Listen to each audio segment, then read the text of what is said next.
अवाजी समातुन ताई radio voice of Sindh London.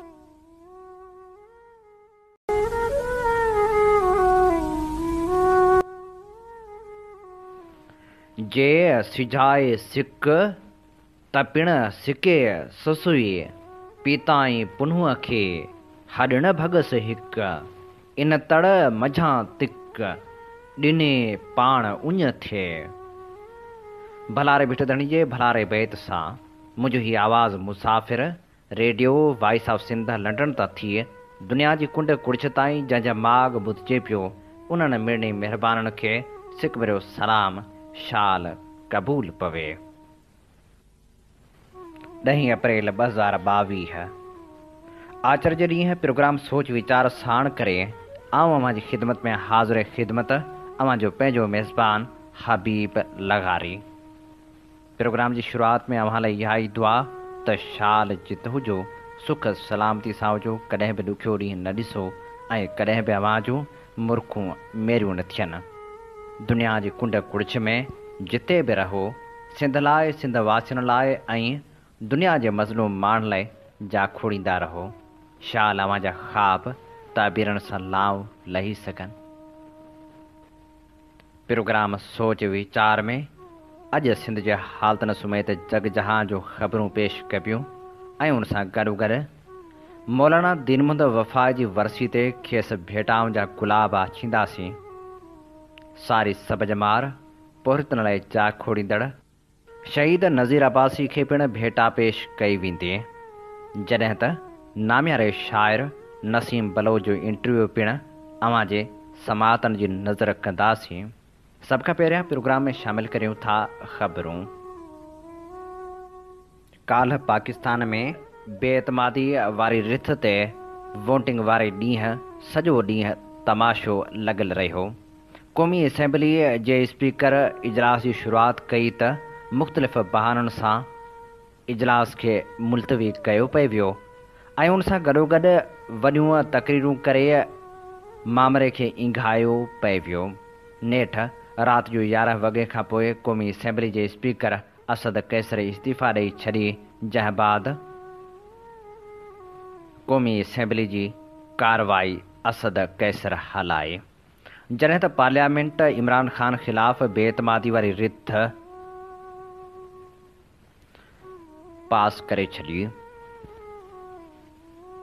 बेएतमादी रिथ जे हक़ में 174 वोट आया, जंहिं बाद इमरान ख़ान पाकिस्तान जो वज़ीर आज़म न रहियो। इमरान ख़ान आख़िरी वक़्त ताईं मामले खे मुख़्तलिफ़ बहाननि सां इंघाइण ऐं पाण खे बचाइण जी कोशिश पिए कई। राति 11 वॻे ताईं जॾहिं बेएतमादी वारी रिथ ते वोटिंग वारो अमल शुरू न पिए थियो, उन वक़्तु सुप्रीम कोर्ट पिणु हंगामी बुनियादनि ते इजलास सॾाए वरितो हो। चीफ जस्टिस ऑफ पाकिस्तान ऐं ॿिया मुअज़्ज़िज़ जज पिणु सुप्रीम कोर्ट पहुता हुआ। सुप्रीम कोर्ट खे खोलियो वियो हो, जंहिं बाद मजबूरन स्पीकर इस्तीफ़ा ॾिनी, जंहिं बाद चूंड वारो अमल थी सघियो। जॾहिं त हिक पासे वज़ीर आज़म इमरान ख़ान जी रुख़सती बाद जशन वारो समा आहे त ॿिए पासे मुतहदा ऐं PP जे मुआहिदे जे करे सिंध वासियुनि में केतिरा ई ख़दशा आहिनि। PP ऐं मुतहदा जे मुआहिदे ख़िलाफ़ STP पारां 17 तारीख़ ते क़ौमी कॉन्फ्रेंस कोठाइण जो ऐलान पिणु कयो वियो आहे, जंहिं में एहतिजाजी तहरीक लाइ लाहे अमल जोड़ियो वेंदो। जॾहिं त ॿिए पासे सिंध यूनाइटेड पार्टी जे सदर सैद ज़ैन शाह चयो आहे त जेकॾहिं मौक़े परस्त इक़्तिदार जे बुखियुनि क़ौमी वहदतनि जे क़ौमी मुफ़ादनि ऐं जाग्राफ़ी ख़िलाफ़ मुआहिदा करे का बि अगराही कई त उन्हनि ख़िलाफ़ सख़्त क़ौमी मज़ाहिमत शुरू थींदी। PP मुतहदा ऐं नवाज़ लीग मुतहदा विच में थियल मुआहिदनि ऐं उन्हनि मुआहिदनि जूं ज़ामिन थींदड़ मर्कज़ परस्त सियासी जमायतनि खे इहो हक़ कंहिं ॾिनो आहे त हू क़ौमी वहदतनि जे मुफ़ादनि जे ख़िलाफ़ फ़ैसिला कनि। अहिड़नि ख़्यालनि जो इज़हार हुन SUP जे कासिमाबाद जे मक़ामी हाल में कोठायल इफ़्तार पार्टी खे ख़िताब कंदे कयो। इफ़्तार पार्टी में SUP जे सरबराह सैद जलाल महमूद शाह समेत क़ौम परस्त सियासी समाजी तनज़ीमनि जे अॻुवाणनि, वकीलनि ऐं सहाफ़ियुनि वॾे अघ में शिरकत कई। उन मौक़े ते सैद ज़ैन शाह ख़िताब कंदे चयो त अॻु सलेक्टेड हुकूमत हाणे इम्पोर्टेड हुकूमत जूं ॻाल्हियूं थी रहियूं आहिनि, पर इहा रिवायत पुराणी आहे। ॾहाकनि खां मुल्क मथां कंट्रोल्ड जमहूरियत ऐं सिलेक्टेड हुकूमतूं ईंदियूं रहियूं आहिनि। हुन चयो त मुल्क में क़ौमी वहदतनि खे न मञण जी रिवायत अॼु बि क़ाइमु आहे ऐं उन साॻी रविश तहत हिन वक़्तु मर्कज़ परस्त सियासी जमायतूं ज़ाहिर थी साम्हूं आयूं आहिनि। हाणे उन्हनि जमायतनि असांजे तारीख़ी वतन जी विरासत जो लिखत में मुआइदो कयो आहे। हुन चयो त नवाज़ लीग ऐं ॿियनि मर्कज़ परस्त इक़्तिदार जे बुखियुनि जमायतनि पारां मुल्क में नवां यूनिट ठाहिण वारी ॻाल्हि कई पई वञे। असां उन जी मज़म्मत करियूं था ऐं उन ख़िलाफ़ भरपूर मज़ाहिमत कंदासीं। हुन चयो त सिंध में माण्हुनि खे बुनियादी इंसानी हक़ न मिली रहिया आहिनि। मुतासिरनि ऐं मज़लूमनि खे पंहिंजी मर्ज़ी जी FIR कटराइण जी इजाज़त न आहे। लाश रोडनि ते पियल रहनि था। SUP जे मर्कज़ी अॻवान रोशन बुर्डो ऐं ॿियनि पिणु ख़िताब कयो। जीअं सिंध मुहाज़ जी मर्कज़ी बॉडी जो इजलास पार्टी चेयरमैन रियाज़ अली चांडियो जी सदारत हेठि काल्ह कराची में थियो, जंहिंमें मुल्क जी ताज़ी सूरतहाल जो जाइज़ो वठंदे चयो वियो त हिते कॾहिं बि आइन ऐं कानून जी बालादस्ती नाहे रही। आइन खे सदाईं पंहिंजे मख़सूस मुफ़ादनि लाइ इस्तेमालु कयो वियो आहे। रियाज़ चांडियो चयो त PTI जो सॼो दौरु सिंध जी आवाम सां बदतरीन नाइंसाफ़ियुनि ते ॿधलु आहे। सिंध खे पंहिंजे हिसे जे पाणी खां महरूम रखियो वियो। तेल गैस ऐं बिजली जहिड़नि नेमतनि खां सिंध जे माण्हुनि खे महरूम कयो वियो। हुन चयो त NFC अवार्ड खे लताड़े सिंध जो नाणो वफ़ाक़ हड़प कंदो रहियो आहे। ज़रदारी माफ़िया सिंध खे सियासी समाजी तौरु मुआशी तौरु बर्बादु करण में का बि कसर नाहे छॾी। हुन चयो त कराची में पुलिस समेत ॿियनि खातनि मां धरती धड़ियनि खे कराची बदर कयो पियो वञे। असां MQM ऐं पीपल्स पार्टी जे अहिड़े ठाह जी सख़्तु लफ़्ज़नि में मज़म्मत करियूं था। 25 अप्रैल खां पोइ जदोजहद जो ऐलान कंदासीं। जॾहिं त रमज़ान शरीफ़ जे करे साईं GM सैद जी 25 अप्रैल वारी वरसी जो जलसो न कयो वेंदो।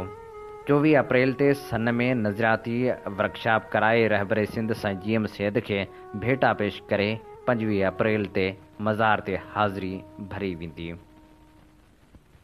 मिसण वॾी में दुकानदार पोरियत खे रसण सां ॿधी वहशाणे तशदुद जो निशानो बणायो, जंहिंजी वीडियो पिणु वायरल थी आहे। मिसण वॾी में पैसनि जे मामले तां गोश्त विकिरो कंदड़ लियाकत अली मलिक पंहिंजे मुलाज़िम मोहम्मद अली मलिक सां गॾु मिसण निंढे जे रोज़ेदार ग़रीब पोरियत नथू मंगरियो खे रहियल रक़म न ॾियण तां रसनि सां पीलर में ॿधी तशदुद कयो। पोरियत नथू मंगरियो रड़ूं कंदो रहियो त आउं रोज़े सां आहियां, तुंहिंजा पैसा मूं ते नाहिनि त आउं पैसा छो ॾियां। गोश्त अॾे वारे लियाकत अली मलिक जे अहिड़े ज़ुल्म जे 20 जे लॻभॻि माण्हुनि वीडियो ठाही, जेका सोशल मीडिया ते वायरल थी आहे, जंहिं बाद पुलिस पिणु नोटिस वरितो आहे। जॾहिं त पुलिस जो चवणु आहे त जवाबदारनि खे गिरफ़्तार करे जल्द कानून जे कटहरे में आंदो वेंदो। निंदूअ भरिसां ॻोठ हाशिम जत में ॾाढा जो निशानो बणजण बाद मायूस थी ख़ुदकशी कंदड़ 9 क्लास जी शागिर्दियाणी वारे केस में काल्ह अदालत मुख्य जवाबदार जी ज़मानत रद्द कई, जंहिं बाद जवाबदार अदालत मां फ़रार थी वियो। जॾहिं त शागिर्दियाणी जे भाउ जी फ़रियाद ते ॿिनि जवाबदारनि ख़िलाफ़ केस दाख़िल कयो वियो हो, जंहिंमां हिकु जवाबदार जेल में आहे। शागिर्दियाणी जे भाउ जो चवणु हो त असांखे ख़राब नतीजा भोगण जूं धमकियूं मिली रहियूं आहिनि। हुन मुतालबो कयो त मुख्य जवाबदार खे गिरफ़्तार करे इंसाफ़ फ़राहम कयो वञे। लाड़काणे शहर जे हैदरी थाणे जी हद गजणपुर में हथियारबंदनि फायरिंग करे सागर कॉलोनी जी रहवासी 32 सालनि जे पुरियत मुमताज़ पुटु साहिब ख़ान खे क़त्ल करे छॾियो। वाक़े बाद जवाबदार फ़रार थी विया। आख़िरी इतलान ताईं का बि गिरफ़्तारी न थी सघी हुई। सूबेदार भरिसां ॻोठ मिस्र फ़क़ीर जे रहवासियुनि मोबियाना पुलिस तशदुद में क़त्ल थियल लाल बख़्श मंगणेजो जे वारसनि भाउ रिटायर्ड फ़ौजी दरिया ख़ान मंगणेजो पीरसन सोभल ऐं यतीम ॿारनि एहतिजाज कयो। मक़तूल जे वॾे भाउ दरिया ख़ान मंगणेजो दाहियो त असांजे चाचे ग़ुलाम जाफ़र जे नाले ज़रई ज़मीन आहे, जंहिंजो रिकॉर्ड असां वटि आहे, पर मुख़ालिफ़ बचल मंगणेजो ऐं ॿिया क़ाबिज़ आहिनि। PPMN फज़ल अली शाह जिलानी जे भाउ सैद जुगनू शाह जिलानी वटि 2 दफ़ा फ़ैसिला थिया आहिनि। जेके पिणु असांजे हक़ में थिया पर मुखालिफ़ उनखे नथा मञनि। 10 ॾींहं अॻु फंक्शन लीग जे अॻूणे चेयरमैन वॾेरे इमदाद सहतो ऐं उनजे भाउ ग़ुलाम नबी SHO सूबो देरो खे रिश्वत ॾेई असां ते हमिलो करायो ऐं असांजे 11 माण्हुनि ते झेड़े जो कूड़ो केस दाख़िल करायो। SHO जे भाउ लाल बख्श खे मुख़्तलिफ़ थाणनि ते रखी तशदुद कयो। हुन चयो त असांखे पंहिंजे मक़तूल भाउ जो तशदुद थियल लाश सिविल अस्पताल खैरपुर जे जेल वार्ड मां मिलियो। हुननि मुतालबो कयो त भाउ खे क़त्ल कंदड़ पुलिस एहलकारनि ख़िलाफ़ केस दाख़िल करे इंसाफ़ ॾियारियो वञे। कोटड़ी साइट जे सनती ज़ोन में क़ाइमु टेक्सटाइल मिल अंदरि पोरियत मोहम्मद नदीम ते शिफ्ट इंचार्ज मोहम्मद सिद्दीक़ ऐं जाबिर अरशद तरफ़ां बदतरीन तशदुद जो निशानो बणायो वियो, जॾहिं त पोरियत जे रड़ियुनि ते मिल में कमु कंदड़ साथी मज़दूरनि ज़ख़्मी हालत में खेसि सोशल सिक्योरिटी अस्पताल कोटड़ी पहुचायो। अस्पताल में तशदुद सबबि ज़ख़्मी थियल नौजवान खे फर्स्ट एड ॾियण दौरान बि जाबिर अरशद जे पुट पारां पोरियत ते तशदुद जी कोशिश कई वई ऐं खेसि ख़ामोश रहण लाइ धमकायो वियो। ॿिए तरफ़ कोटड़ी साइड पुलिस मामले खां लाइल्मी जो इज़हार कयो आहे, जॾहिं त पोरियत जो चवणु आहे त मज़दूरी करे रहियो हुअसि त नशे में धुत शिफ्ट इंचार्ज ऐं जाबिर अरशद मूंखे कमरे में घुराए तशदुद जो निशानो बणायो। दोदापुर भरिसां मोहम्मदपुर थाणे जी हद ॻोठ मतारो जखराणी में 2 धुरियुनि में हलंदड़ पुराणो तकरार ॿीहर भड़की उथियो, जतां धुरियुनि जे माण्हुनि हिक ॿिए मथां जदीद हथियारनि सां फायरिंग शुरू करे ॾिनी। गोलियूं लॻण सबबि गैलो जखराणी धुर जो चाकर जखराणी मौक़े ते क़तल थी वियो। 4 कलाकनि बाद धुरियुनि हिक ॿिए मथां फायरिंग कई, जंहिंखां पोइ मोहम्मदपुर पुलिस हटाला साण करे मक़तूल जो लाश तहवील में वठी पोस्टमार्टम लाइ तालके अस्पताल गढ़ी खैरो मुंतक़िल कयो वियो। यादि रहे त साल अॻु तारिक जखराणी हिकु औरत सां पसंदि जी शादी कई, जंहिं तां तकरार शुरू थियो। हिन वक़्त ताईं तकरार में 8 ॼणा क़तल थी चुका आहिनि। ही असीं अवां जी ख़िदमत में पेश करे रहियासीं ख़बरूं। अमीं ॿुधी रहिया आहियो radio voice of Sindh London ऐं अवां जी ख़िदमत में प्रोग्राम पेश कयो पियो वञे सोच वीचार जे हिन सफ़र में आऊं अवां सां मुखातिब जो पंहिंजो मेज़बान आहियां Habib Lagari. Radio voice of Sindh London तां असीं सुजाॻी जूं सदाऊं बुलंद करे रहिया आहियूं। असांजी कोशिश रही आहे त अहिड़ा प्रोग्राम पेश करियूं जिन में सुजाॻी जा सॾ हुजनि, जिन में इनकलाब जूं ॻाल्हियूं हुजनि ऐं अहिड़ो मवाद हुजे जेको अव्हां जी ॼाण में इज़ाफ़ो करे। सुजाॻी जे हिन सफ़र में असांखे अव्हां जे साथ ऐं सहकार जी ज़रूरत आहे। अचो सुजाॻी जे हिन सफ़र में असां सां बाहि ॿेली थियो। सारी सभ जमार पुरियतन लाइ जा खोड़ींदड़ अज़ीम अॻवान शहीद नज़ीर अब्बासी जी अॼु सालगिरह मल्हाई पई वञे, खेसि भेटा पेश करण लाइ पेश करियूं था ख़ूबसूरत लेखक मोहम्मद सलेमान वसाण जी लिखणी। अज़ीम ऐं बहादुर अॻवान शहीद नज़ीर अब्बासी जो जनमु टंडियाल शहर में 10 अप्रैल 1953 ते जान मोहम्मद अब्बासी जे घर में थियो। संसि 5 भेनरूं ऐं 5 भाइर हुआ। 2 भेनरूं ऐं 1 भाउ खांइसि वॾा हुआ। विचोले तबिके जे मज़हबी घराणे सां वास्तो रखंदड़ नज़ीर अब्बासी जी उहा ख़ासियत हुई त भाइरनि ऐं भेनरुनि समेत ओड़े पाड़े जे रहवासियुनि सां हिकु जेतिरो प्यारु कंदड़ हो। मज़लूम माण्हुनि जे कमनि कारण लाइ निंढपिण खां ई सरगर्म रहियो। शहीद नज़ीर अब्बासी स्कूल जे तक़रीबन में भरपूर हिसो वठंदो हो। स्काउट संस महबूब वेंदड़ हुए, जॾहिं त इब्तिदाई ज़िंदगी में रोज़े निमाज़ जो पिणु पाबंद हो। नज़ीर अब्बासी निंढे हूंदे खां ई ज़हीन हूंदो हो। हूअ निंढे हूंदे ई शरारती हुजण सां गॾु समाजी कमनि में हिसो वठंदो रहियो। संस सखावत ॾिसो जो पंहिंजा किताब बि ग़रीब ॿारनि खे पढ़ण लाइ ॾेई छॾींदो हो ऐं पाण घर वारनि जा दड़का ऐं दाॿा सहंदो हो। हुन यूनिवर्सिटी ताईं तालीम हासिल कई। शहीद नज़ीर अब्बासी घणो मुहबत कंदड़ हसास इंसान हो। मांधल शर हिकु कालम में लिखियो आहे त हिकु भेरे शहीद नज़ीर अब्बासी मुंहिंजे ॻोठु आयल हो ऐं उन वक़्तु असांजे ॻोठ भरिसां हरणनि जो शिकार बि थींदो हो। संस अचण जी ख़ुशी में असां शिकार कयो त हरण सां गॾु मुंहिंजो बछड़ो बि ज़ख़्मी थी पियो ऐं सवाइ उनखे ज़िबह करण जे को चारो कोन हो। तंहिं करे शिकारियुनि उनखे सीर ॾेई छॾी। जॾहिं शहीद नज़ीर आयो ऐं हुन हरण जे बचे खे मुअल ॾिठो त उन जे कंध खे पंहिंजी झोल में झले वेही रहियो। संसा अखियुनि मां ॻोढ़ा वहण लॻा ऐं हूअ रुंधो रहियो। राति जो शिकार कयल हरण खे पचाए जॾहिं मानी जी दावत खाइण लॻासूं त सभिनी मानी खाधी, पर शहीद नज़ीर अब्बासी मानी कान खाधी ऐं घणो ॾुखोयल रहियो। अहिड़े हसास शख़्स खे कीअं वक़्त जे जाबरनि ब्रिगेडियर इम्तियाज़ जहिड़नि ज़ालमनि चिचलाए तशद्दुद करे संस साह जूं तंदूं टोड़ियूं। सियासी ऐं समाजी शऊर अचण सां गॾु ई हुन उन वक़्त जी खाॿी धुर जे कम्यूनिस्ट सियासत खां मुतासिर थी मज़दूरनि पोहरियत ऐं मज़लूम तबिके जी नुमाइंदगी करणु शुरू कई। सियासी ज़िंदगी जो आगाज़ 1966 ऐं 67 खां सिंध जे क़ौमी तहरीकनि में अमली तरह शमूलियत सां कयाई। बुख हड़ताल ते वेहण लॻो। उन सां गॾु हुन वक़्त जे जाबिर ऐं ज़ालिम हुकुमरान ख़िलाफ़ हिन निज़ाम ऐं मुआशरती अण बराबरियुनि ख़िलाफ़ आवाज़ उथारियो। हूअ सदाईं पंहिंजे साथी वर्करनि जो हॾ ॾोखी रहियो ऐं संदनि इज़त मान एतिराम सां गॾु हुननि सां बेहद मुहबत कंदड़ शख़्स हो। संस हिकु ॻाल्हि जेका अटल हुई उहा इहा हुई, संस मज़बूत इरादा ऐं सियासी पुख़्तगी। हुन जे सियासत जो महवर ग़रीब तबिको ऐं मज़लूम माण्हू रहिया। शहीद नज़ीर अब्बासी 4 फरवरी 1978 ते मेहराब शहर सां तालुक़ रखंदड़ हमीदा गांघरो सां शादी कई। 6 मई 1979 ते संस धीअ ज़रका संस प्यार जी निशानी तौरु जनमु वरितो। हूअ 1969 में म्यूनिसिपल कमेटी टंडो अलहियार में पोरितनि जे पहिरीं ट्रेड यूनियन रजिस्टर कराई, जंहिंजो नालो यूनाइटेड वर्कर्स यूनियन हो। हूअ MRD तहरीक कई। 1980 जे ॾहाके में नौजवाननि जो आइडियल थी साम्हूं आयो। हुनखे कई भेरा जेल में विधो वियो, पर पंहिंजे इरादनि ऐं मज़बूत ज़हनी पुख़्तगी सबबि पंहिंजे मंज़िल तां कोन भटकियो। ज़िया जे मार्शल लॉ वारे दौर में हुन ते कोयटा जे फ़ौजी कैंपनि में सख़्तु तशद्दुद कयो वियो।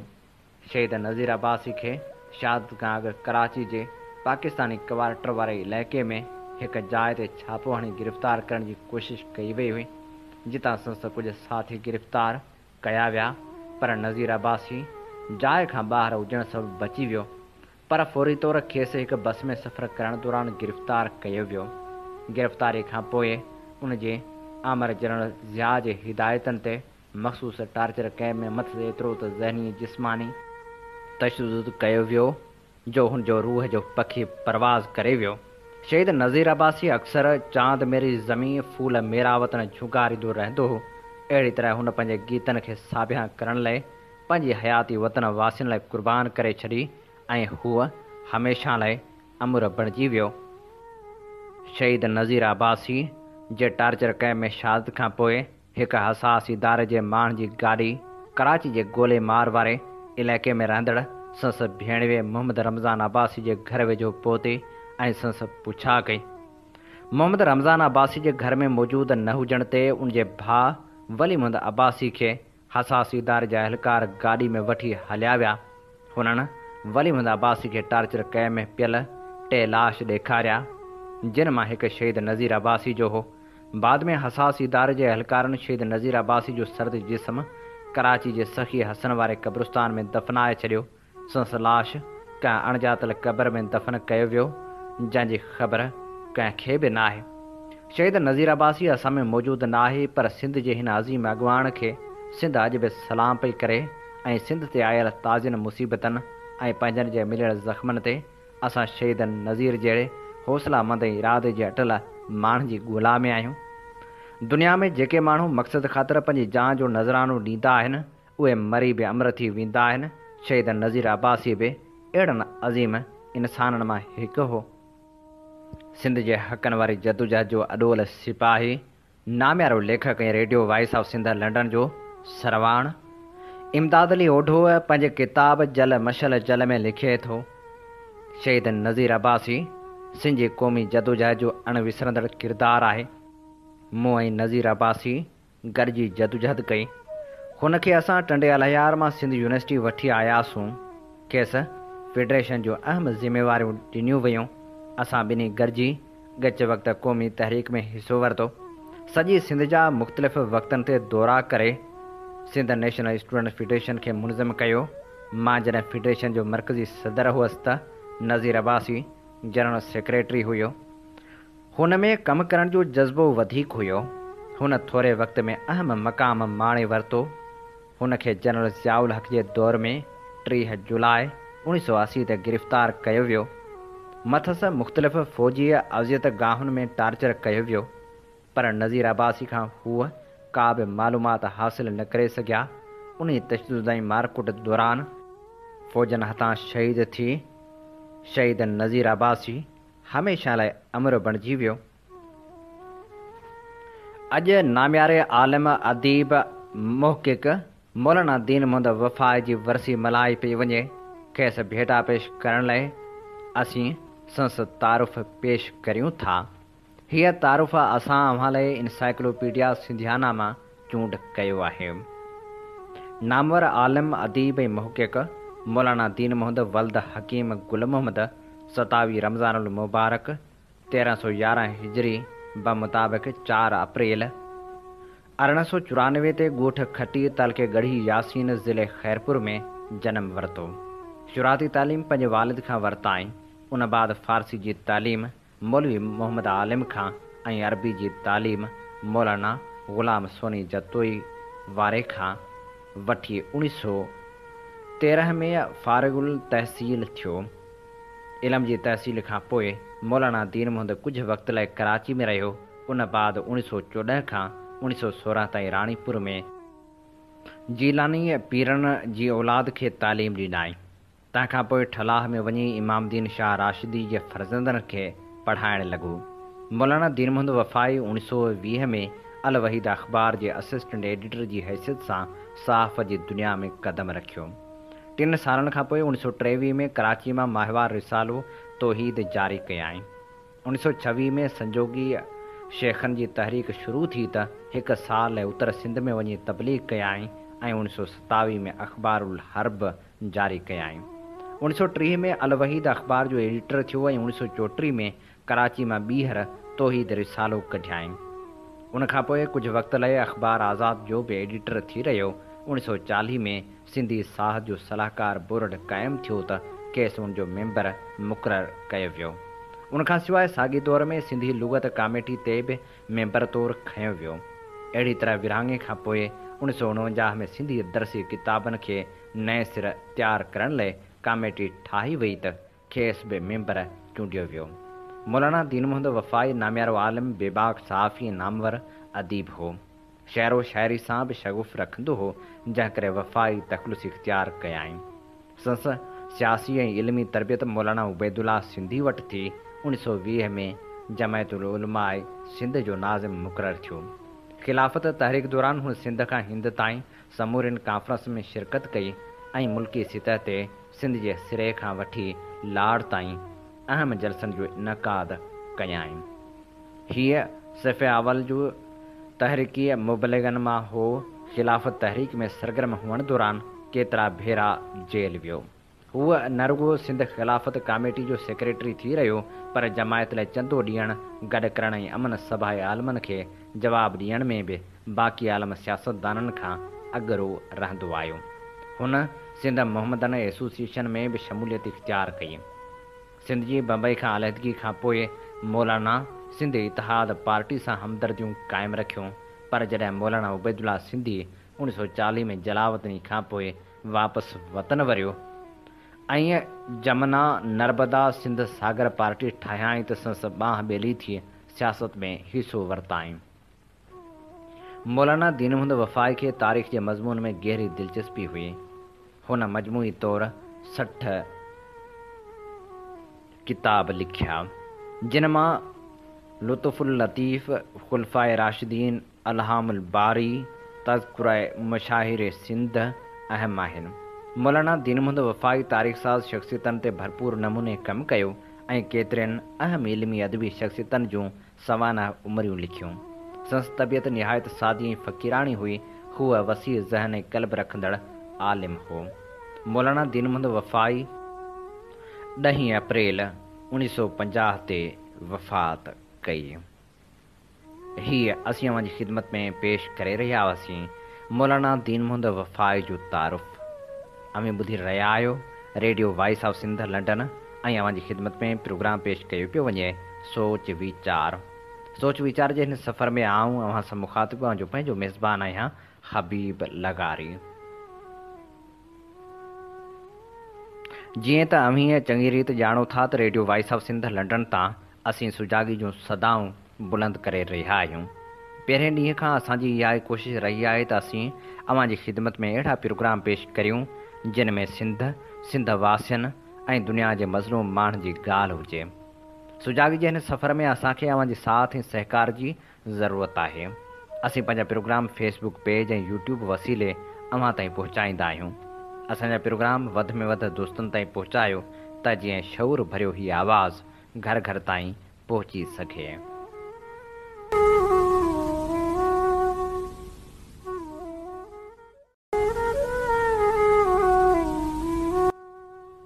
Radio voice of Sindh London तां अॼु असीं नामियारे शाइर लेखक नसीम बलोच जो इंटरव्यू अव्हांजी ख़िदमत में पेश करे रहिया आहियूं। नसीम बलोच मज़ाहिया शाइरी जे हवाले सां पंहिंजी मुनफ़रद सुञाणप रखे थो। संस मज़ाहिया शाइरी जो मजमूओ मुर्क मुहांगी न थिए छपजी मंज़र आम ते आयो, हथो हथ विकामजी वियो। उनखां पोइ उन किताब जो ॿियो छापो छपजी पधिरो थियो। संस शाइरी जा 2 मजमूआ पिणु ॿिया बि छपजी मंज़र आम ते आया, जिन मां हिकिड़ो ख़्वाबनि जो लांग मार्च ऐं ॿियो मां मोखी ऐं मकली पिणु शामिल आहे। अचो त अॼु साईं नसीम बलोच सां ॻाल्हि ॿोल करियूं था ऐं सभ खां पहिरियां साईं नसीम बलोच खां पुछूं था संस तारुफ़। साईं वञा तव्हांजी तमामु घणी महिरबानी जो तव्हां मुंहिंजो जेको आहे तव्हां मूं वटि आया, मूंखे वक़्तु ॾिनो। नालो अदबी नालो त नसीम बलोच ई आहे। असुल नालो ग़ुलाम अली, ज़ात जो लगारी। ॻोठु मुंहिंजो आहे बाखोड़ो। हेरण ढंढ जे कप ते मुंहिंजो ॻोठु आबाद आहे। 3 डिसंबर 1969 में अहमदीन लगारी जे घर में मुंहिंजो जनमु वरितो। 1969 खां वठी हींअर ताईं जिन कैफ़ियतनि ऐं पोज़ीशन में गुज़रियुसि उहो वाक़ई अजीब हुयूं। सतड़ियो ॿार आहियां। सतड़ी ॿार हुजण जे करे मूं ते बीमारियुनि तमामु घणो हमिलो कयो ऐं मुसलसल ऐं मुस्तक़िल बीमार ई रहियुसि, पर अलाह जो शुक्र आहे जो अॼु उन खां पार पइजी सघियो आहियां। मूं प्राइमरी तालीम गवर्नमेंट प्राइमरी स्कूल मौलवी ख़ैर मोहम्मद मंझां ऐं सेकेंडरी तालीम पिणु गवर्नमेंट हाई स्कूल मौलवी ख़ैर मोहम्मद मंझां ई हासिलु कई। उन खां पोइ जॾहिं मूं मैट्रिक पास कई त मूंखे इहो महसूसु थियो त छो न आम ॿारनि खां मुख़्तलिफ़ थी करे सोचे। सो जॾहिं जॾहिं हाई स्कूल में पढ़ंदो हुउसि उते हिकिड़ो क्लर्क हूंदो हुओ जेको टाइप कंदो हूंदो हुयो ऐं टाइपिंग जी ठुक ठुक जो आवाज़ु ॾाढो अजीब लॻंदो हुयो। मूं जॾहिं मैट्रिक कई त मैट्रिक पास करण खां पोइ पहिरियां हारपो कयुमि ऐं हारपे करण खां पोइ मज़दूरी करे फीस जा पैसा गॾु कयुमि ऐं उन खां पोइ मूं प्रिंस कमर्शियल सेंटर सांगड़ में टाइपिंग में दाख़िला वरिती। उहो कोर्स जेको 6 महीननि जो हुयो, पर अलाह साईं जी महिरबानी इहा थी जो उस्तादनि जी रहनुमाई ऐं मुंहिंजी महिनत सां उहो 6 महीननि जो कोर्स मूं सिर्फ़ु 2 महीननि में ई मुकमिल कयो ऐं मुंहिंजी टाइपिंग जी स्पीड उते जे मौजूदु सभिनी शागिर्दनि खां वधीक सुठी हुई। अहिड़ी तरह सां उते शॉर्ट हैंड बि सिखियुसि ऐं शॉर्ट हैंड सिखंदे टाइपराइटर मशीन्स जी रिपेयर जो कमु बि कयो। हिकिड़े ॾींहुं हीअं थियो जो टाइपिंग जी रिपेयर जो कमु करे रहियो हुउसि त हिकिड़ी पोटवार अची बीठी। हुन चयो त बाबा तव्हां असांखे टाइप मशीन जेका आहे असां उहा फिक्स करे ॾींदो? जो ठीकु आहे, ऑफिस वियुसि ऐं ईअं ई उते हिकिड़ी ओलिविटी लीनिया 98 मशीन हुई जंहिंजो कैरेज हो ई 32 इंच जो। पहिरियों दफ़ो मूं हेॾी वॾी मशीन ॾिठी हुई। ख़ैर उहा फिक्स कयमि, उन ते टाइप कयमि। मुंहिंजी टाइपिंग स्पीड ॾिसी करे उतां जी ऑफिस वारनि मूंखे चयो बाबा नौकिरी कंदे? चयुमि हाओ। चई तव्हां मूंखे जेको आहे सो एप्लीकेशन लिखी ॾियो नौकिरी जे लाइ। मूं नौकिरी जे लाइ उन्हनि खे एप्लीकेशन लिखी ॾिनी। उते वेही टाइप उन्हनि जे साम्हूं कई त हुननि मूंखे चयो बाबा पंहिंजो अपॉइंटमेंट ऑर्डर बि पाण टाइप कयो। सो इहो अपॉइंटमेंट ऑर्डर बि मूं पाण ई टाइप कयो ऐं उते एजुकेशन वर्क्स डिपार्टमेंट में कचे मुलाज़िम तौरु भर्ती थियसि।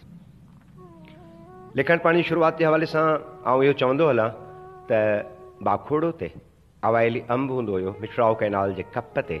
उन अवाइली अंब जे हेठियां सिंधी अदबी संगत शाख जूं या उते जेके अदबी दोस्त हुआ उन्हनि जूं गॾिजाणियूं थींदियूं हुयूं। आउं पितकड़ो उन्हनि गॾिजाणियुनि में पिणु शिरकत कंदो हुउसि।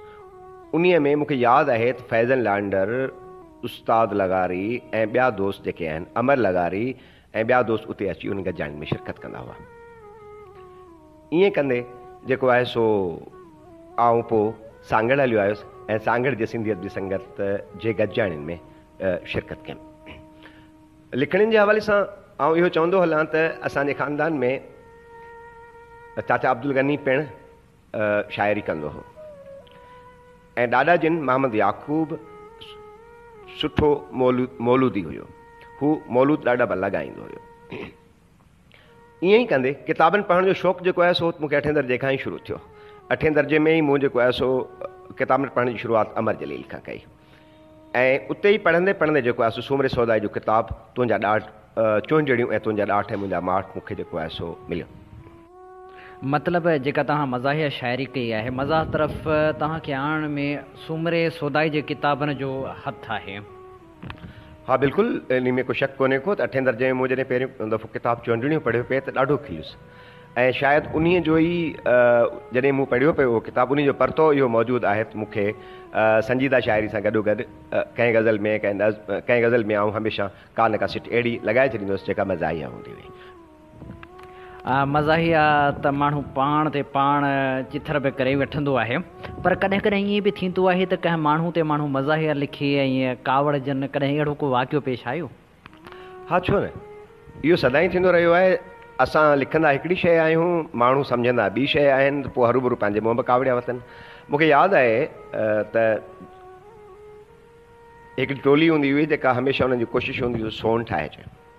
सोन ठाहिण वारनि खे हुननि सोन ठाहिण जे लाइ मुख़्तलिफ़ क़िस्मनि जा जेका सो कुश्ता दवाऊं पचाईंदा रहिया ऐं ईअं हिकिड़े दफ़े ईअं थियो जो को हुननि सां हिकिड़ो सानियो थियो, का कोठारी हुनजे दमाके सां पाठी पई उॾामी वई। मूं हुन ते हिकिड़ो शेर लिखियो ऐं उन शेर लिखण खां पोइ जॾहिं वापसि आउं ड्यूटी तां खिपरो वञा वापसि मोटियुसि त मूंखे यादि आहे त मूंखे चयो वियो त तव्हां उहा शाइरी असांखे ॿुधायो।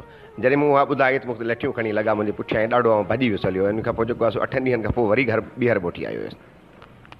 भला उन जूं सिटूं के यादि हूंदियूं, कुझु ॿुधायो? हा, इन खे यादि करण जी कोशिशि करियां थो। मूंखे यादि हुयो सराइकी में हुयो पंहिंजो जेको आहे त्रामे दाल तमसी त्राट सोन ठासी करे सां ठाठ, अहिड़े क़िस्म जो नाज़्म हुयो मुंहिंजो हुयो। चवंदा आहिनि शाइरी कुदरती ॾात आहे जंहिंजे नसीबनि में अचे, पर उन लाइ वज़न बहर या जेके असूल आहिनि शाइरी जा सिखिया, शाइरी में तव्हांजो उस्ताद केरु आहे? साईं, मुंहिंजी ॻाल्हि इहा आहे त जीअं मूं अॻु में ई अर्ज़ु कयो त सिंधी अदबी संगत शाख जा या उन अदबी दोस्तनि जा जेके मेड़ाका थींदा हुया उनमें आउं ज़रूरु हूंदो हुउसि। मुंहिंजी जेका तरबियत जी शुरूआति आहे उहा सिंधी अदबी संगत शाख सांगड़ खां ई थी। उन में पंहिंजियूं लिखणियूं कचियूं फिकियूं जेके पेश कबियूं हुयूं ऐं उन में जेको आहे सो टेका टिप्पणी बि थींदी हुई त गॾो गॾु असांखे सम्झायो पियो वेंदो हो। मुंहिंजो पहिरियों गज़ल शायदि साईं अलावराए भेण जे साम्हूं रखियो हुयो ऐं उन खां पोइ साईं मुश्ताक जे साम्हूं रखियो हुयो। साईं मुश्ताक मूंखे काफ़ी कुझु ॿुधायो, लेकिन आउं अहिड़ो त जॾो ॿार हुउसि जो वज़न बहर के सवले तरीक़े सां सिखी ई न सघियुसि, या खणी ईअं चए त मूं एतिरी संजीदगीअ सां उनखे अख़्तियार कोन कयो। उनखां पोइ जेको वधीक अरसो रहियो वज़न बहर वारो या उनखे सिखणु सेखारण वारो, उहो साईं अब्दुल गफ़ार होश सराड़वी, साईं आरिफ़ सराड़वी सां गॾिजी करे जेको आहे मूं हुन ते कोशिशि कई कीअं सिखिजे। या ईअं थींदो रहियो त साईं कासिम राही सिंधी अदबी संगत जे गॾजाणियुनि में असांखे सम्झाईंदो हुयो। ईअं ई जॾहिं अञा बि मुंझंदो आहियां, अञा परेशानी थींदी आहे त साईं सारंग निज़ामाणी खां जेको आहे उनजो अञा पुछी वठंदो आहियां। वज़न बहर में काफ़ी कचो आहियां, अञा ताईं खोड़ सारियूं कचायूं आहिनि ऐं इनखे सिखणु बि घुरिजे। ॾात सां गॾोगॾु ॾांव जो हुजणु ज़रूरी आहे, फॉर्मेट्स जो हुजणु ज़रूरी आहे ऐं सिखणु ज़रूरी बि आहे। ऐं जेसीं ताईं लिखंदो रहियो आहियां, जहिड़ो बि लिखंदो रहियो आहियां, उन में किथे किथे आउं हीअं बि कंदो आहियां त डेलिबरेटली ॼाणी ॿुझी जेको आहे सो वज़न खे टोड़े ऐं ख़्याल खे बचाए वठंदो आहियां। ऐं उन में इहो कोन्हे त वज़न छो टोड़ियो हुयो, शायदि थी सघे थो त मूं वटि लफ़्ज़नि जो एतिरो भंडार ई न हुजे जो उन जाइ ते ॿियो को लफ़्ज़ फिट करे या लॻाए उन वज़न खे बरक़रार रखिजे। तव्हांजो जेको दौरु आहे उन में मुशाइरा बि थींदा हुआ ऐं उन सां गॾोगॾु तरही मुशाइरा जो हिकिड़ो पंहिंजो रिवाजु हो, उहो तजुर्बो कीअं रहियो? हा, तरही मुशाइरा ॾाढा कमाल जा थींदा हुआ। सिंध जे मुख़्तलिफ़ शहरनि में मूंखे मौक़ो मिलियो। ख़ासि तौर ते हिकिड़ो ईद मुशाइरो थियो हुयो टिखड़ में, उते वियुसि या माथियल में, जहिड़ो कर पूरी सिंध में तरही मुशाइरनि जे हवाले सां वियुसि। ऐं तरही मुशाइरनि ते यानी तरही शाइरी तरह ते लिखण जे लाइ मूंखे जेको उत्साह हुयो, घणो उत्साह हुयो, उहो साईं होश सराड़ बि हूंदो, साईं आरिफ़ सराड़वी साहिब जन। ऐं जॾहिं बि उते विहंदा हुआसीं, बाबा हीअ तरह तव्हां हिते लिखो। पोइ कॾहिं कॾहिं उन ते गिरह लॻाइण वक़्तु ॾाढो अजीब थींदो हुयो। आरिफ़ सराड़वी जी ख़ूबी इहा हूंदी हुई त हिक ई तरह ते 5-5 गिरहूं, 6-6 गिरहूं, 7-7 गिरहूं लॻाए वठंदो, चवंदो बाबा मूं त थोरो लिखियो आहे न। ऐं इहा ख़ूबी किन किन माण्हुनि में हूंदी आहे। ऐं मुंहिंजे लाइ शायदि शाइरी जेका आहे उहा घड़ण वारो कमु मूं वटि रहियो कोन्हे, मूं कॾहिं घड़ी कोन्हे। ऐं जॾहिं बि लिखिबो त पंहिंजे तौर ते बिना कोशिशि जे लिखी सघिबो। मूंखे यादि आहे त हिकिड़े स्कूल ते स्लोगन लिखियलु हो, नारो लिखियलु हो त ॿार सभु स्कूल में। जेॾीमहिल इहा लिखत होश सराड़ बि ॾिठी त मूंखे चयईं नसीम हिन ते लिखी सघिजे थो? हा, छो कोन थो लिखी सघिजे, ॾुखियो थींदो। त चयो वियो त बाबा लिखो। मूं ॾाढी कोशिशि कई, शायदि उन में होश लिखियो हुयो त तंग कनि था माउ खे तार सभु स्कूल में। इन तरीक़े सां इहो मुंहिंजो पहिरियों जेको तजुर्बो रहियो। ऐं उन खां पोइ उन तरहनि ते मुख़्तलिफ़ तरीक़नि सां लिखंदो रहियुसि। मटियारी में हिकिड़ो मुशाइरो थियो हुयो, उन में हुयो त यादि आयो अॼु सफ़र एजाज़ जो। इहा तरह जॾहिं मिली हुई त इन ते लिखंदे पिणु उते मूं शिरकत कई हुई। ऐं उन में हिकिड़ी सिट हुई त अॼु भरी महफ़िल में वियो मूंखे हणी तीर नज़रनि जा पिसर एजाज़ जो। या टिखड़ में जॾहिं आउं वियोसि, उन में मिलियोसि न कंहिंसां दोस्ती आहे न कंहिंसां दुश्मनी आहे। यकीन करियो त जेॾीमहिल मूं हुन ते लिखियो त हुन ते 2-2 गिरहूं मूं लॻायूं, लेकिन हुन में जेका मूं गिरह बरक़रार रखी हुई उहा इहा हुई त वरियनि खां खूह में फाथल चवे थो हीअं हिकु ॾेॾर, न कंहिंसां दोस्ती आहे न कंहिंसां दुश्मनी आहे। हा, इहा न कंहिंसां दोस्ती आहे न कंहिंसां दुश्मनी आहे, इहो उन वक़्त जे हालतुनि ते शायदि लिखियो वियो हो। हा जी बिल्कुलु। ही उहो दौरु हो जॾहिं सिंध में नंढनि ॿारनि जो हिकिड़ी क़तल जी लहर आई हुई, जंहिंमें 5 सालनि खां वठी 8 सालनि ताईं जा ॿार जेके आहिनि से उन्हनि खे नामालूम माण्हुनि क़तल पे कयो। त मूंखे यादि थो पए त ख़बरनि न्यूज़ पेपर्स जे आधार अख़बारनि जे ज़रिए इहा ख़बर पई त ख़ैरपुर में राशिद धारे जो शायदि नंढड़ो हिकिड़ो मासूम ॿारो क़तल कयो सिविक सेंटर ख़ैरपुर जे मथां। त मूं लिखियो हुयो त लुछी धरती कयूं कीहूं, मारियो मासूम राशिद वियो त गूंजा सिज जा सुॾका, फलक जी अखि भिनी आहे। इहो साॻियो ई गज़ल हो। उन तसुलसिल में मूं उनखे पूरो कयो हुयो। न कंहिंजो प्यार आहे ज़ाहिर न कंहिंजो बातनी आहे, ज़माने में रुगो यारो मुहबत फेशनी आहे। ॿुधायो यार किथां मिलंदी मुहबत जी मिठी माखी, सदाकत कान थी ॾिसजे रुगो ई रहज़नी आहे। चिड़ंदा छो न हू मूं ते करियां करतूत थो पधरा, सनम तहरीर दुनिया लाइ हिकिड़ी दर्शनी आहे। लुछी धरती कयूं कीहूं, मारियो मासूम राशिद वियो त गूंजिया सिज जा सुॾका, फलक जी अखि भिनी आहे। वीचारी दिलि असक्ते में ज़हन बि सोच खां ख़ाली, सॼण जी सूंहं जी पैदा कयल ही सनसनी आहे। वरियनि खां खूह में फाथल चवे थो हीअं हिकु ॾेॾर, न कंहिंसां दोस्ती आहे न कंहिंसां दुश्मनी आहे। नसीम आहे न का परवाह जे उज़वनि मोकिलाणी कई, फ़ख़ुर कर सोच ते जेका अञा ताईं न बनी आहे। बहितरीनु गज़ल। तव्हांजी जेका संजीदा शाइरी आहे उहा एॾी सघारी आहे, पर जिते बि मुशाइरनि में वञणु थिए थो माण्हू मज़ाह ॿुधणु पसंदि कनि था। जेका तव्हांजी सुञाणप आहे उहा मज़ाह तौरु मज़ाहिया शाइर तौरु वधीक आहे। हाणे एज़े तव्हां संजीदा शाइर तौरु पाण खे कीअं था ॾिसो ऐं मज़ाहिया शाइर तौरु पाण खे कीअं था ॾिसो? सवाल त काफ़ी ॾुखियो आहे। शाइर पंहिंजे पाण लाइ या जेको लिखारी आहे पंहिंजे पाण लाइ कहिड़ी राय क़ाइमु करे सघे थो। मुंहिंजे ख़्याल में जेको माण्हू हुनखे जेका मोट मिले थी उन मां ई असांजा जेके सामीन आहिनि, कारी आहिनि, पढ़ंदड़ जेके आहिनि उहे ई करे सघनि था त शाइर शाइर हूंदो आहे। शाइर न की मज़ाहिया हूंदो आहे न की संजीदा हूंदो आहे। हुन जी अखि जेका आहे उहा हालतुनि ते हूंदी आहे, माहौल ते हूंदी आहे, उन्हनि पैदा थियण शयुनि ते हूंदी आहे। मूंखे यादि थो पए त जॾहिं मुंहिंजो किताबु ख़्वाबनि जो लॉन्ग मार्च आयो हो त जेॾीमहिल मूं हुन में पंहिंजा नज़्म ऐं नसरी नज़्म ॾिठा हुआ त उन में चंद हिक खे छॾे करे सभई जेको आहिनि सो माहौलियाती शाइरी ते हुआ, जहिड़ो माहौलियात ते हुआ। ऐं अहिड़े तरीक़े सां वक़्तु ऐं हालतूं जॾहिं ऐं जहिड़े बि तरीक़े सां हुजनि, कुझु ॻाल्हियूं अहिड़ियूं हुजनि थियूं जेके माण्हू संजीदा शाइरी में पेश नथो करे सघे या चई नथो सघे, उन में हुनखे मज़ाह जो जेको आहे सो पासो वठिणो पए थो। मज़ाह खां सवाइ उहा शइ आसानी सां चई नथी सघिजे। रही ॻाल्हि त माण्हू मज़ाह ॿुधणु छो था पसंदि कनि या ॿुधनि था, मूंखे यादि आहे त मूंसां हमेशह 2 मसइला थींदा रहिया आहिनि। जॾहिं बि मुंहिंजी दिलि चाहींदी आहे त अॼु आउं को संजीदा नज़्म या संजीदा इस्म ॿुधायां, त माण्हुनि जी डिमांड हूंदी आहे त न नसीम तूं असांखे जेको आहे सो ॿुधाईंदे मज़ाहिया शाइरी। ठीकु आहे, मज़ाह जिते किथे टिड़ी पखड़ी पई आहे, मज़ाह एतिरी टिड़ी पखड़ी पई आहे, पर हाणे उनखे खणण वारो केरु हुजे। ॿियो मसइलो इहो पैदा थिए थो त मज़ाह त ठीकु आहे टिड़ी पखड़ी पई आहे, खणण वारो केरु आहे ऐं उहे थोरड़ा छो आहिनि, उन जा खोड़ सारा सबब आहिनि। पहिरियों सबबु इहो आहे त मज़ाह लिखण वक़्तु माण्हू हुनखे जेको आहे सो सोचीनि इहो था त हीउ को सफ़ा मश्करो हूंदो, ईअं कोन्हे को। मज़ाहिया शाइरी ऐं तंज़िया शाइरी खे अगरि न पूड़िजे ऐं हुन मां रत न निकिरे ऐं हुन मां ॾुख ज़ाहिर न थियनि, पोइ मज़ाह कहिड़ो। तंज़ हिन जो चोलो आहे, मज़ाह असुल ॻाल्हि जो चोलो आहे, कमीस आहे, हुनजे मथां उहा चादर रखियलु आहे।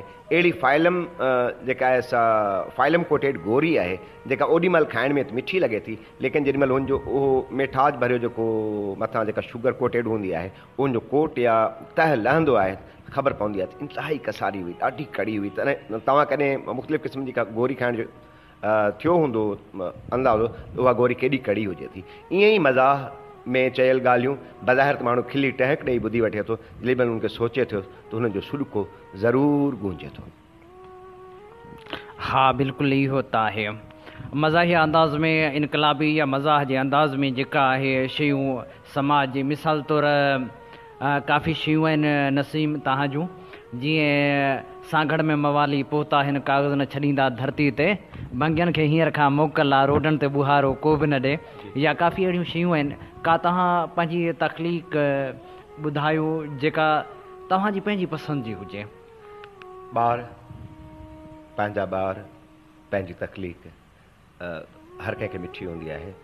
सो मूंखे त मुंहिंजो लिखियलु जेको कुझु बि आहे, जेको कचो फिको लिखियो अथमि, कंहिं ॿार जो मथो वेठल हूंदो, कंहिंजो वेठल कोन हूंदो, को ॾाढो ठाउकड़ो हूंदो, कंहिंखे गिले ते तिर बि हूंदो त कंहिंखे तिर न हूंदो। मूंखे त अणबन वारनि वारा जेके ॿार आहिनि उहे बि सुठा लॻनि था, चखियल मखियल बि सुठा लॻनि था। मुंहिंजी शाइरी जहिड़ी बि आहे मुंहिंजे लाइ त इंतिहाई भली आहे, ऐं पढ़ंदड़ उन्हनि खे अगरि मोट ॾियनि था त इहा बि उन्हनि जी महिरबानी आहे। मुंहिंजे ख़्याल में आउं तव्हांखे जेको आहे सो अॼु गेट ते कुतो वेठो आहे, दीदार जो आख़िर छा थींदो, जे हेल बि हुनजो पीउ नमो, पोइ प्यार जो आख़िर छा थींदो, चर्चे खां चढ़ी वियो आहे किसो, बसि पाण कुणो ई कढंदासीं, बीमार त पूरो घरु आहे, अनार जो आख़िर छा थींदो, कल्ह खां मूंसां क़यामत आहे, ॿई हथ रुॻो आहिनि पटके में, जे हीअ निछनि जो हाल रहियो, दस्तार जो आख़िर छा थींदो, को बूट खणी वियो मस्जिद मां, परवाह न हुई मां आयुसि पे,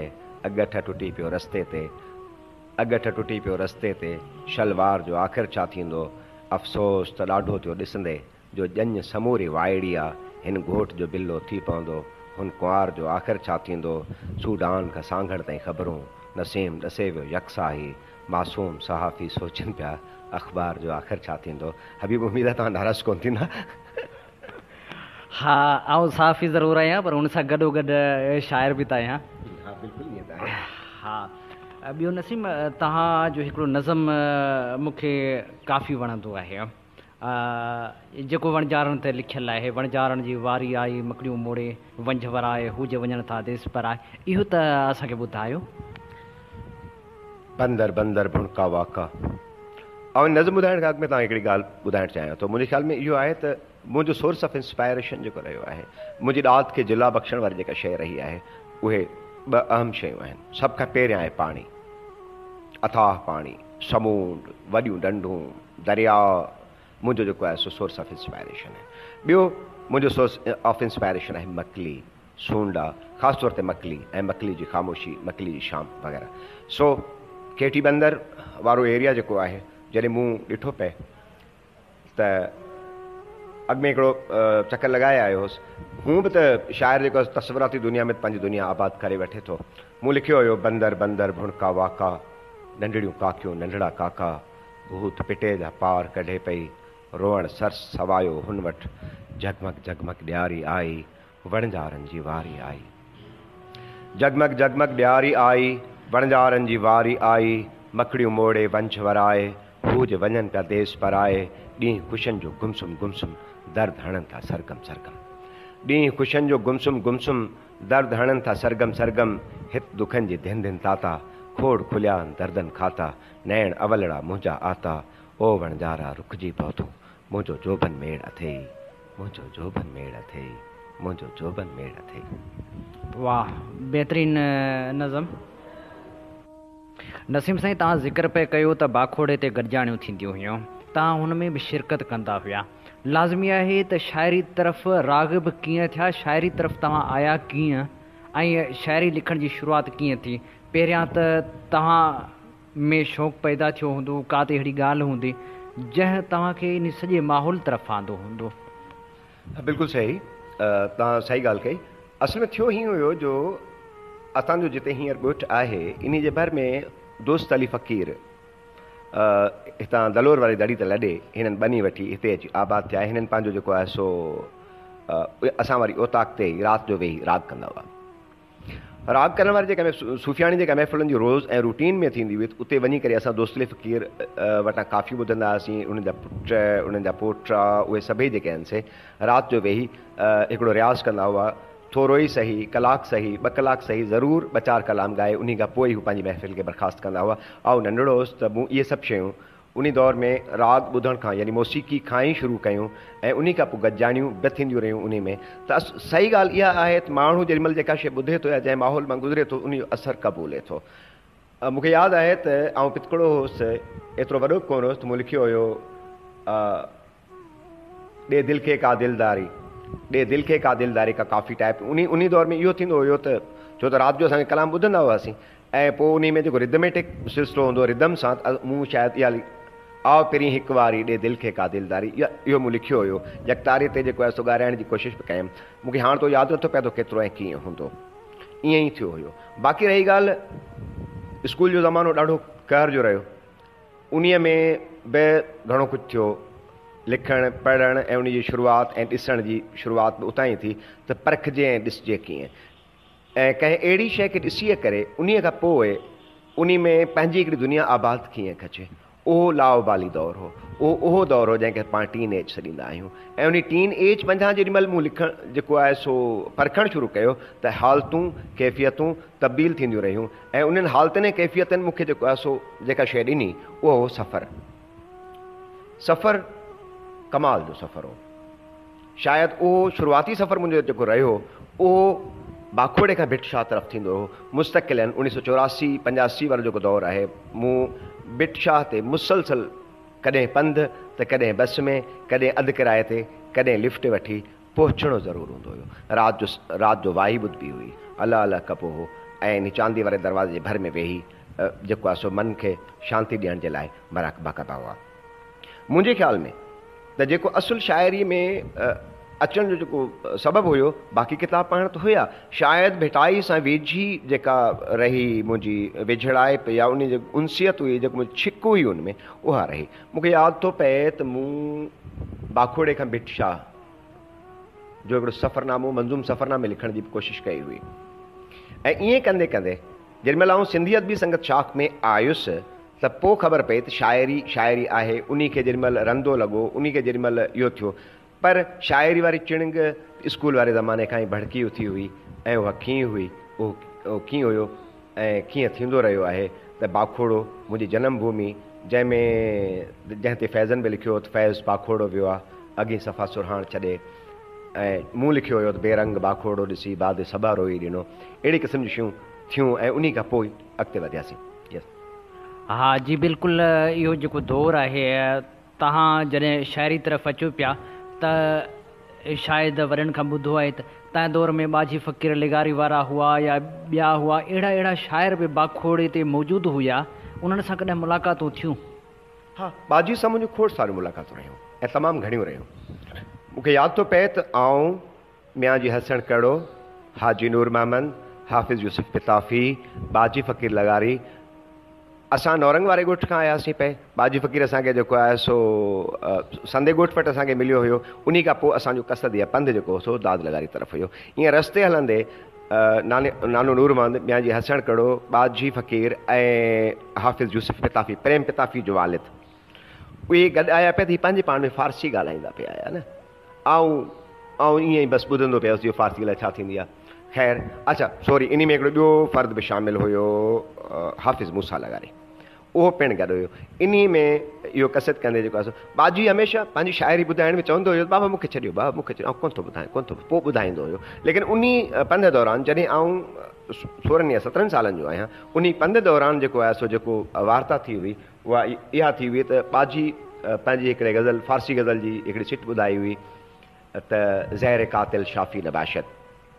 मूंखे इहो यादि थो पए त ज़हर कातिल शाफ़ी नबाशद जेको हुन ॿुधायो हुयो, अॼु बि मूंखे चङी तरह ते यादि आहे त हू उन पूरे गज़ल ॿुधण खां पोइ किन टहक ॾिना, किन हुनखे पटका मेड़ कई, बाबा हाणे अॻिते असांखे न ॿुधाए। हाणे हुन में छा हुयो उहो मूंखे ख़बर कोन्हे। बाक़ी ज़हर कातिल शाफ़ी नबाशद त बाजी जी जेका ॾिसण वारी अखि हुई हुन किथे ऐं कीअं ॾिठो पए, उहो त बाजी जो कमाल हुयो।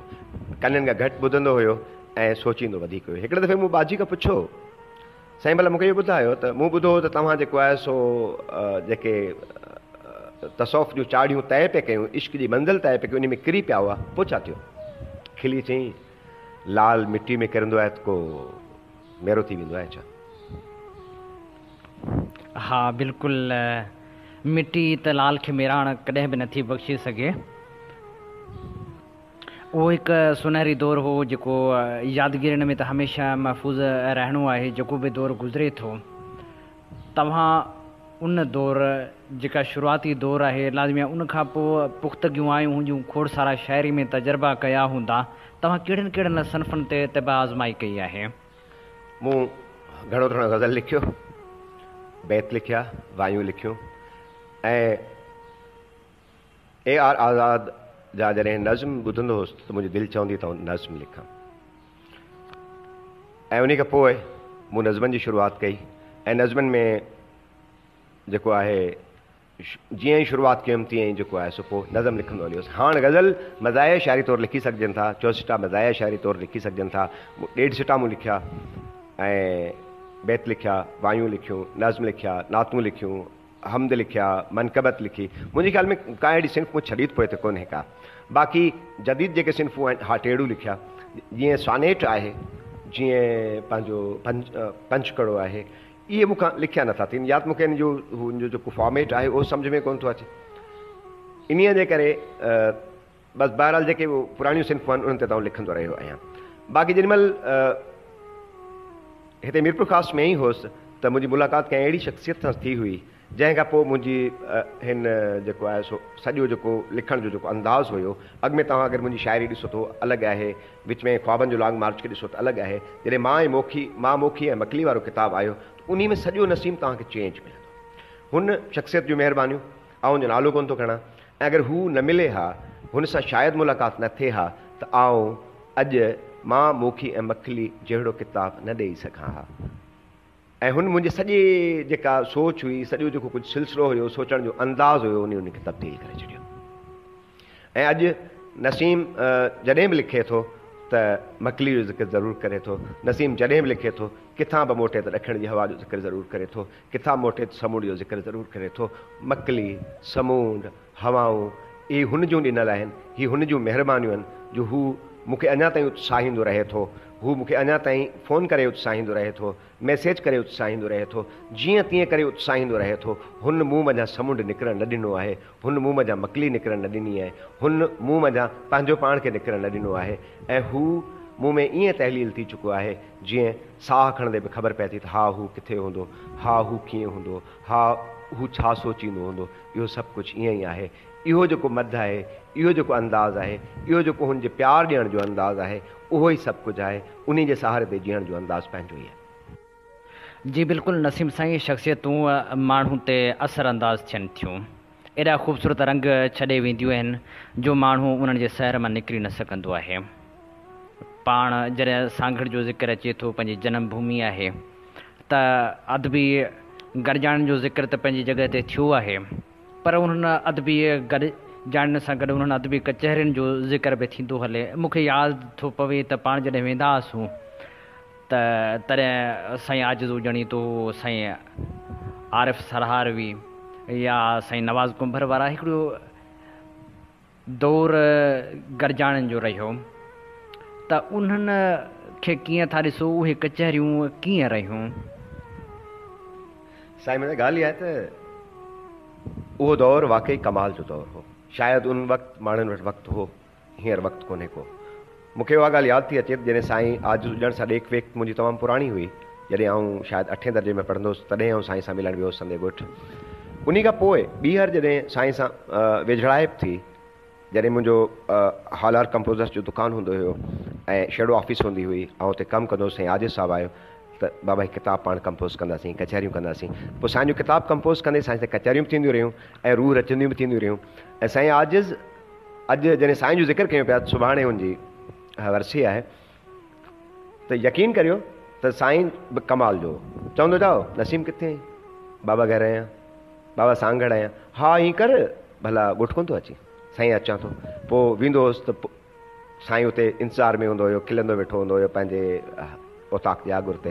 ऐं पोइ जेका कचहरी थींदी हुई आम माण्हुनि सां गॾु बि आम कचहरी थींदी हुई। पर जॾहिं 11 बजे खां पोइ सभु दोस्त हलिया वेंदा हुआ त पोइ चवंदो भाउ पाण था फ़ोन करियूं बंदि, हाणे था कयूं पाण कचहरी। मूंखे यादि आहे त साईं आजिज़ सां कचहरियूं कंदे असांखे वक़्त जो अहसासु कोन थींदो हो। हिकिड़े दफ़े कचहरी पे कईसीं त मानी खाधीसीं। मानी खाइण खां पोइ जेको आहे बचत मानी खे असां रखी छॾियोसीं कुंड ते। राति जो मथां बुख लॻे थियो हीअं जो आज़ान थी त मूंखे चई नसीम इहा आज़ान भला कहिड़ी आहे? मूंखे इहो साईं इशा वारी आज़ान आहे। हा मूंखे चई इशा वारी आज़ान आहे, पर हीअ असला तो ख़ैर में न छो पियो थिए? हीअ सियारे जी राति आहे, केॾां वई हली? मुंहिंजो साईं मच में गुज़री वई हली, पाण कचहरी पे कईसीं। सो एतिरो वॾो वक़्तु ॾियणु ऐं माण्हुनि खे उत्साहणु ऐं जेके उनजा जेके शागिर्द हुआ उन्हनि खे उत्साहणु, इहो कमाल आजिज़ जो हुयो, आजिज़ शख़्सियत जो हुयो। ऐं मूं हुनखे लिखंदे ॾिठो, अजीब तरीक़े सां लिखंदो, हलंदो पियो हूंदो लिखी वठंदो, वेठे वेठे पनो खयो उन ते लिखी छॾियो। हुन वटि हुन जा लफ़्ज़ मुहताज हूंदा हुया त असांखे हिते फिट कयो, असांखे हिते फिट कयो। ऐं ॻाल्हि ॻाल्हि ते टहक ॾियणु हुनजो शेवो हुयो। हू टहक ॾींदो, वॾा वॾा टहक ॾींदो रहंदो हुयो। मूंखे चवंदो हुयो नसीम तूं ॾाढो ज़ोरावर आहे यार। हिकिड़े दफ़े छा थियो, किताब जी पहिरीं कंपोज़िंग करे फस्ट प्रूफ लाइ साईं खे ॾेई आयुसि। मुंहिंजो साईं खे ॾिसी वठिजो मथां हिन में के चुकूं मूंखां रहियूं हुजनि। 3 ॾींहंनि खां पोइ मूंखे फ़ोन कई, यार नसीम मूं ही जेको आहे सॼी प्रूफिंग करे छॾी आहे ऐं प्रूफिंग थी चुकी, हाणे हिन में ग़लतियूं कोन हूंदियूं। ख़ैर किताब मूंखे पहुतो वापसि जेॾी महिल मूं हुनजी चुकूं पे चेक कयो, मुंहिंजो साईं जजो कुझु रहियो पियो आहे। चई आउं प्राइमरी मास्तर आहियां, ही सूरत ख़ती जूं ग़लतियूं जेके आहिनि से किथां मूंखां रहियूं हूंदियूं। ख़ैर ईअं कंदे असां 7 प्रूफ कया। हर भेरे जेॾी महिल प्रूफ लाइ साईं खे मोकिलिया तॾहिं वॾा वॾा टहक ॾियो, यार अञा त रहियूं पियूं आहिनि, अञा त रहियूं पियूं आहिनि। साईं मुंहिंजा ॻाल्हि निकिती आरिफ़ सरहारवी जी। त हिन खां अॻु में आउं इहा वज़ाहत कंदो हलां या ॿुधाईंदो हलां त मुंहिंजी हिकिड़ी ॻोल्हा हुई त मफ़्तून कोराई सां मिलिजे। सो मफ़्तून कोराई खे माथियोलो में पाकसौदी फर्टिलाइज़र में कमरे नंबर 30 ते ॻोल्हे लथो। हू हुते मिलियो। उन सां कचहरी थींदे थींदे होश सरहारवी जेको हुते रेलवे स्टेशन में माथियोले ते जेको क्लर्क हुयो उन सां मुंहिंजी मुलाक़ात थी। ऐं रेलवे स्टेशन तां हेठि पे लथोसीं, मथे पे चढ़ियो। शक्ल सूरत असांजी हिक ॿिए खे ॿुधायल हुई। साईं मफ़्तून मूंखे ॿुधायो त अहिड़े आरे पारे आहे। ऐं हिन सां मिलियुसि त मूंखे सराइकी में चई अबा अव्हां फिलाणा आहियो? बिल्कुलु आउं फिलाणो आहियां। पेई अची होटल चांहि पीसीं, कचहरी कईसीं। ऐं जीअं ई होश सां विझड़ाई थी त शाइरी वारो मसइलो बि थियो। ऐं ईअं ई होश जे जॾहिं ॻोठ वियुसि आउं त मूंखे हुनजे भाउ हाफ़िज़ अब्दुलरऊफ़ आरिफ़ सरहारवी सां मुलाक़ात थी। त मूंखे ईअं लॻो त होश सरहारवी ठाहूको ऐं वॾो शाइर ज़रूरु आहे, पर आरिफ़ उन खां वधीक सगारो आहे। जॾहिं आरिफ़ खे ॾिठुमि त उते मिलियो रजब मजबूर। ऐं रजब मजबूर त मूंखे इन ॿिन्ही खां वधीक सगारो लॻो। आरिफ़ जो पंहिंजो अंदाज़ हो। आरिफ़ जॾहिं पंहिंजे ॻोठ में असांजे ॻोठ में आयो ऐं उते उन मदरसे में जेको आहे सो ॿार पढ़ाइणु शुरू कया त हुन सां रोज़ जो मिलण वारो सिलसिलो बि जारी रहियो। ऐं यकीन कयो त आरिफ़ असां खां तमामु जल्दी विछड़ी वियो, तमामु जल्दी जेको आहे सो असां खां हलियो वियो। ऐं उते जेको आखेरो असांजो ठहियलु हो आशियानो हो उहो कणो कणो थी वियो। आरिफ़ बि हलियो वियो। होश बि हींअर जेको आहे सो ख़बर नाहे किथे हूंदो, वेदर राब्ते में कोन्हे को। ऐं पंहिंजो आरिफ़ जी उहा ॻाल्हि मूंखे अञा ताईं यादि थी अचे त अव्हांखे यादि आरिफ़ जी भला ईंदी त छो ईंदी, अव्हां अवां महबूब हस्ती है न अवां महबूब शख्सियत असां हस्ती गई गुज़री। हाँ बिल्कुलु आरिफ़ जो ज़िक्र कयूं था त दोस्तो आरिफ़ जे हाज़िक़ खे सॼो दिलि जी थींदी पई वञे रफ़्तार बंदि। जॾहिं रजब मजबूर जो ज़िक्र निकितो आहे त रजब सां आउं बि राब्ते में हूंदो हुउसि, मैसेज में पंहिंजी शाइरी मोकिलींदो हो। पहिरियों भेरो हालार डाइजेस्ट में मूं संस गज़ल पढ़ियो त जीऊं बि गॾु मरूं बि गॾु कयूं पिरी प्यार गॾु न दूर रह तूं दिलि रुबा अची उमिरि गुज़ार गॾु। अहिड़ा अमल शाइर तोड़ जो हाणे नाहिनि रहिया, पर ॻाल्हि इहा आहे त हू पंहिंजे किरदारु पंहिंजी शाइरी वसीले असां वटि सदाईं मौजूदु आहिनि। नसीम, तव्हां पंहिंजी पसंदि जो को गज़ल ॿुधायो या नज़म ॿुधायो। हा, नज़्म अर्ज़ु आहे जेको मूंखे संजीदा शाइरी में इंतिहाई घणो वणे थो। मां मोखी ऐं मकली में ही नज़्म शामिल आहे। मदमाती ओ मोखी साइण तो जे नैण विछाया आहिनि, खारे जा सभु खेड़ाऊ तुंहिंजे दर जी खाक चुमनि था। मदमाती ओ मोखी साइण तो जे नैण विछाया आहिनि, खारे जा सभु खेड़ाऊ तुंहिंजे दर जी खाक चुमनि था। पंहिंजो सभु कुझु अर्पे तोखे हथ छंडींदे हीअं चवनि था, मोखी तुंहिंजा नैण कटोरा सदियनि ताईं पीछो कनि था। तिन में केॾो कैफ़ रहे थो, मसरूरीअ जा साल लंघनि था। मदमाती हो मोखी साइण तुंहिंजी फूह जवानी छा आहे, चोॾहीं जो जा वीर चढ़े थी। तुंहिंजे गल जे कुन अंदर के दिलियनि जा ग़ौरा ॿुॾानि, ॿुॾंदे ॿुॾंदे तिन पंहिंजा पोयां के निशान छॾिया आहिनि। हे जे तिर समोरा तुंहिंजा तिन जूं ई मज़ारूं आहिनि। मदमाती हो मोखी साइण, मदमाती हो मोखी साइण। बहितरीन नसीम साईं, फितरत जेका आहे शाइरी जो हिसो रही आहे, फितरती रंग हुजनि, पर हिन मशीनी दौर में जॾहिं फितरत सां छेड़छाड़ थिए पई, जॾहिं असलूकियूं शयूं हाणे जहिड़ो करे मोकिलाईंदियूं पियूं वञनि, मूंखे हिकिड़ो यादि पवे थो शायदि कणक जे लाबारनि वांगुरु को आहे त मशीननि सां लाबारा थियनि था। इन्ही तनाज़ुर में तव्हांजो को नज़म लिखियलु आहे। साईं बिल्कुलु मुंहिंजो नज़्म हो, उन में ॿ माग मकान ॾिनल आहिनि, बल्कि 3 ॾिनल आहिनि। हेरण वारी, कंगपट्टी ऐं ढोलू। हेरण वारी, हेरण ढंढ मुंहिंजो ॻोठु, कंगपट्टी मुंहिंजे ॻोठ खां थोरो परबरो, सांगड़ खां थोरो ओरियां कंगपट्टी। महज़ माग आहिनि, इंसान जो को वास्तो कोन्हे को। ऐं ढोलू मिठड़ाऊ कैनाल ते बानवाह ते अहिड़ो माग आहे जितां घारो लॻो हुयो, उनखे ढोलू घारो सॾिबो हो। ऐं इहे 3 शयूं अहिड़ियूं आहिनि जंहिंखे मिठड़ाऊ कैनाल खे जंहिं ॾिठो हूंदो या उन एरिया ॾिठी हूंदी उन में। हाणे नज़्म हुयो त हेरण वारी तोखे सारे कंगपट्टी पिण कूके पई थी, काथे आ तूं कूंजनि जहिड़ी, कहिड़े देस उॾाणी आहीं। ढोलू वारे रस्ते तां तोखे साॻियो मोड़ सॾे थो, साॻी टाली हेठियां साइण, ॾींहं तते जो खेॾनि था चुम ॾाकी नींगर। कणकूं कंद निवाए तोले ओसारींदे ईअं चवनि थियूं, पोती मंझि ॾाटरो वेढ़े, घर खां इझो तूं निकिती हूंदी, हथ छुहा सां हाव ठरियो थिए, ॾाटरे जे कहके सां हुनजे पेरनि मंझि किरण जो कहिड़ो चसा केर थो ॼाणे। हाण मशीनूं हां थियूं ॾारनि, काथे आ तूं कूंजनि जहिड़ी, कहिड़े देस उॾाणी आहीं, कहिड़े देस उॾाणी आहीं। वाह, बहितरीन नसीम साईं। आख़िर में radio voice of Sindh London जे ॿुधण लाइ को पैगाम ॾियणु चाहींदो।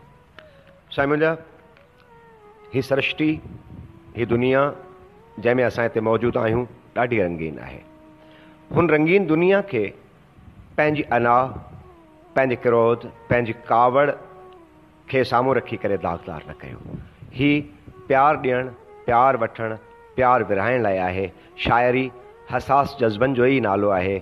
इंसान बज़ात ख़ुदि केतिरो हसास आहे, हर को माण्हू हसास हुजे थो, हुनजी दिलि हसास हुजे थी, पर उनजे इज़हार जो अंदाज़ मुख़्तलिफ़ हूंदो आहे। असां इहो सोचींदा आहियूं त हू कठोर आहे, ईअं कोन्हे। मोहबतूं विरहायो, खिलो, टहक ॾियो।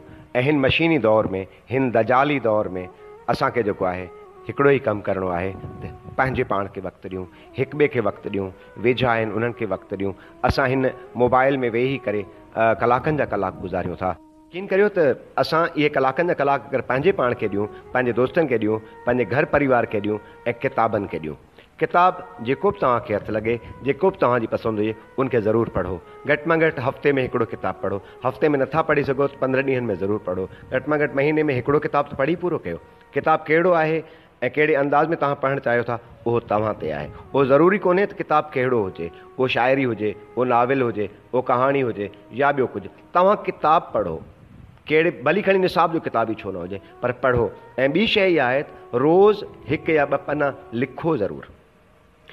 हिकु ॿ पना लिखो, लिखण जी प्रैक्टिस खे जारी रखो। ऐं घर में पंहिंजी माउ ॿोली खे जेका आहे तव्हांजी, जेका शुरू खां ॻाल्हाईंदा अचो था, उन्ही खे ज़रूरु ॻाल्हायो। माण्हुनि सां उन्ही में मुखातिब ज़रूरु थियो ऐं ॿोलियूं सिखो। जेतिरियूं सिखी सघो था ओतिरियूं सिखो। सिंधी आहे, उर्दू आहे, अंग्रेज़ी आहे, मुख़्तलिफ़ ॿोलियूं जेके दुनिया जूं आहिनि उहे सभु सिखण जी कोशिशि करियो। ऐं जेका शइ पढ़ो था उन खे सम्झण जी पिणु कोशिशि कयो, सोचण जी कोशिशि कयो, लोचण जी कोशिशि करणु घुरिजे असांखे। ऐं असांजो नौजवान तबिको हींअर सिर्फ़ु इहो सम्झी वेठो आहे त मोबाइल ई सभु कुझु आहे। न न, किताबु घणो कुझु आहे। तव्हां किताब ज़रिए पढ़ियल इल्मु, किताब ज़रिए पढ़ियल जेके शइ आहे। ऐं ॿी शइ इहा आहे त अख़बार ज़रूरु पढ़णु घुरिजे। रोज़ाना जी बुनियाद ते जेका असां नेट तां, जेका असां कंप्यूटर ते डाउनलोड करे अख़बार ॾिसूं था, उहा न, ख़रीद करे पढ़ो। अख़बार खे ख़रीद करे पढ़ण जो मज़ो इहो आहे, हिकु त हू तव्हां वटि स्टॉक थींदी वेंदी ऐं गॾु थींदी वेंदी, तव्हांजो हिकिड़ो पुराणो रिकॉर्ड रहंदो।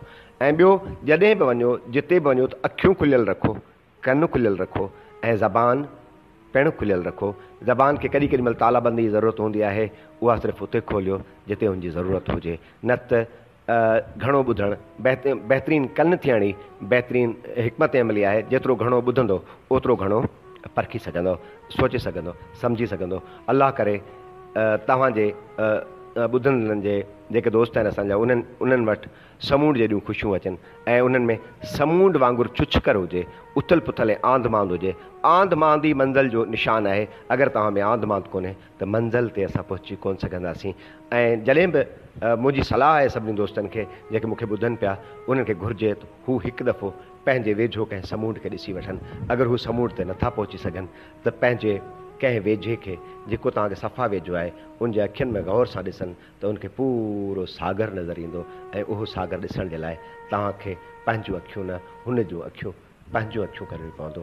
ऐं उन्हनि अखियुनि मंझां ॾिठल समूंड, उन्हनि अखियुनि मंझां ॾिठल मंज़र जेके आहिनि, उहे तव्हां ते उहे खेप चाढ़ींदा जंहिंमें तव्हां सुरूर बि वठंदो ऐं उहे रस्ता ॾींदा जेके तव्हां ॾिठा ई कोन हुआ। बिटाई फरमायो आहे त जित न पखी पेर तित टिमके बाहिड़ी। सो तित टिमके बाहिड़ी वारनि मज़ा थियणो आहे असांखे ऐं उहे ई थींदासीं। वक़्तु अचे पियो त असांखे अॻिते वधिणो आहे। ऐं हिन टेक्नोलॉजी दौर में टेक्नोलॉजी बि सिखणी आहे त गॾो गॾु असांखे हुनर बि सिखणो आहे। हुनर, टेक्नोलॉजी ऐं पंहिंजो पढ़णु लिखण खां सवाइ असां अॻिते वधी न सघंदासीं। मूंखे उमेदु आहे त मुंहिंजा साथी मुंहिंजी हिन नंढड़ी सलाह ते अमल ज़रूरु कंदा ऐं ख़ुशि रहंदा। सदा सलामत हुजो। महिरबानी नसीम साईं। असीं अवां जी ख़िदमत में पेश करे रहियासीं नामियारे शाइर नसीम बलोच जो इंटरव्यू। इन ते ई पंहिंजे मेज़बान हबीब लगारी खे इन साॻी दुआ सां ॾींदा इजाज़त। वसे भिट तुंहिंजी भलारा सदा, सदा देस परदेस सारा वसन। कॾहिं सींध सिंजी न मेरी थिए, कॾहिं मोड़ कंहिंजा न मुरझाइजनि।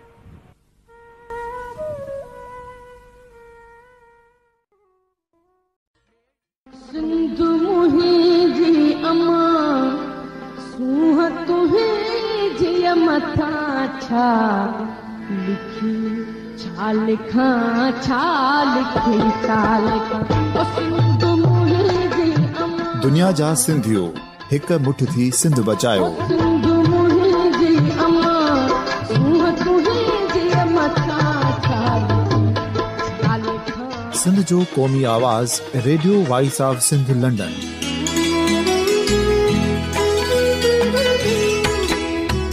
Radio voice of Sindh London पंहिंजी नशरियात में सिंध जी सियासत, समाज, इक़्तिसादियात, तारीख़, क़ौमी उमंगुनि ऐं इख़्लाक़ियात मुतलिक़ सिंध जी हक़ीक़ी तर्जुमानी कंदे प्रोग्रामनि खे असराइतो बणाइण लाइ सिंध जे घण घुरनि ऐं धरतीअ सां प्यार कंदड़ अदीबनि, दानिश्वरनि, सहाफ़ियुनि, उस्तादनि, वकीलनि ऐं हर तबिके जे मानवारनि सजणनि खे सिंध में शौरी इनकलाब लाइ सहकार जो सॾु ॾियूं था।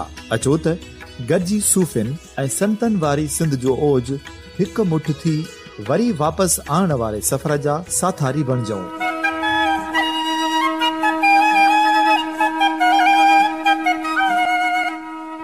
हिकु नए सुबुह जी शुरूआत जो पड़ाॾो घर घर ॻोठ ॻोठ ऐं शहर शहर ताईं पहुचायो। शाल सिंध आबाद ऐं ख़ुशहाल थिए, सिंधी माण्हू सुखियो ऐं सताबो थिए।